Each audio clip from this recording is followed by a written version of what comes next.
All right, Jeff. So you're a strong advocate for accommodations at school related to school safety drills. Could you tell us about that? Well, the big thing for one thing that was really big for me when I was in school was school safety drills because going back to the sensory related issues, because again with loud noises and stuff and fire drills as important as they are, it was very difficult for me to kind of tolerate and when I and it was in my IEP that I would be taken out of the building before they would pull the fire alarm. So whenever there was a fire drill, a teacher would come to a classroom that I was in, or if I was with them, and they would pull me out of the building, and we would be like about 500 feet away, and they would pull the alarm, and we would watch the entire school be evacuated. So and actually, and I think the big thing for people with autism that can really struggle with when it comes to fire drills is the element of surprise. I mean, I get um, that they want to you know simulate like an actual event, but I think for people with autism, it can be extremely difficult to accept that, and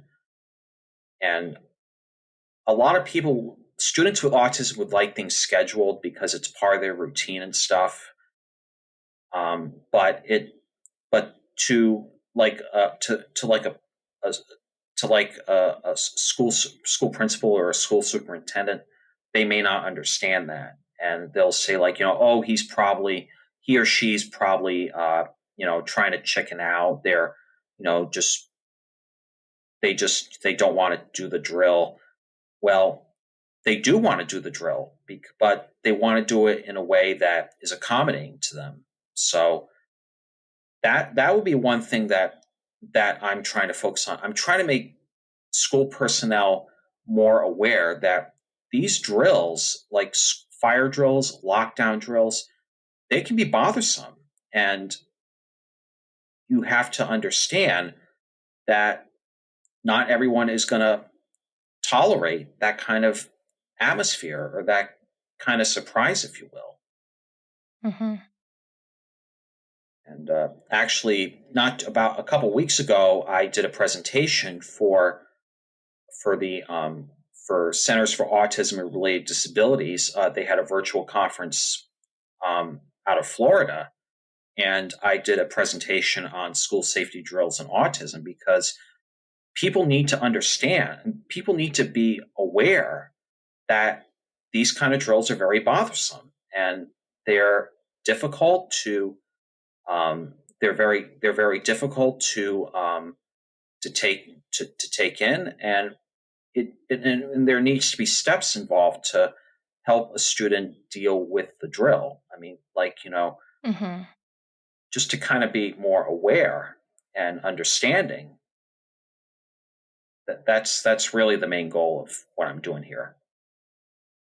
I can just imagine that a student with autism who is surprised and kind of thrown off schedule might have a hard time bouncing back, and it might affect the rest of their school day and ability to focus. Hmm.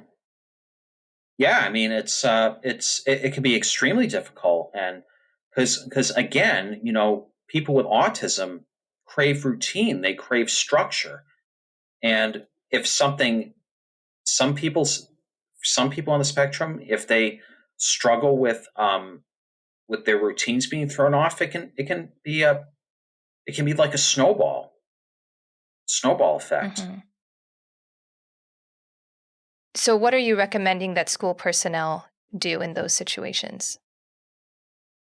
Well, I think school personnel need to pull the child. They need to get to know the child, get to know the student on the student's level, and just sit down and say, what about the school safety drills don't you like? Do you not like the noise? Do you not like the chaos? Do you not like the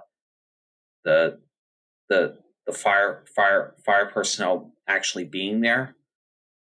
So that would be the thing that would be something that I would like schools to start doing, just to kind of be self-aware of the students' struggles with school safety drills, and like also for lockdown drills. Maybe before the drill starts, same thing with the fire drills. Pull the student out of the class and take him to the classroom, or take him to a closet, or just to be aware, that just to prepare them for what's going to happen, and just to lock the doors, and just to give them, just to take some of the edge off. I mean, a lot of people might often ask about oh, you're trying to get out of the drill, trying to get out of trying to trying to make things easier for you. Well, it's all about making things comfortable for the student. And if there's going to be a drill, the student should know about it like maybe 2 or 3 days before, maybe even one day. Same with lockdown drills. Bus evacuation drills, I would say probably maybe like one day before, something like that. Maybe even do a custom drill with the bus driver. If the student rides the bus and they know the driver personally, do the drill with the driver that the student knows. It's those things, that little things, that will make a student feel more comfortable when it comes to doing these kind of drills. Mm-hmm. Yeah, and for students who may be more visual learners, I think using social stories, like showing them pictures, or Mm-hmm. even like whether it's real life pictures or cartoon pictures, and kind of explaining to them what they're going to expect.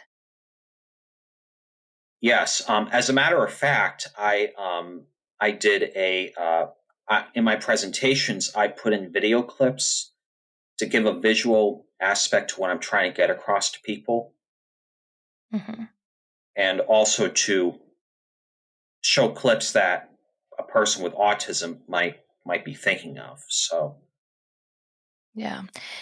Yeah, that's really, really important to see it from their perspective. mm-hmm. And I also like that you brought up the need to ask the child what it is about the fire drill or evacuation drill that they don't like, if they're able Mm-hmm. to articulate that, because then you can really get to what the discomfort is and Mm-hmm. address that, instead of assuming that, well, they're autistic, they all don't like loud noises, or they all don't like being around people. And if you just kind of hone in on what it is that is specific to that student, you'll be better able to address their needs.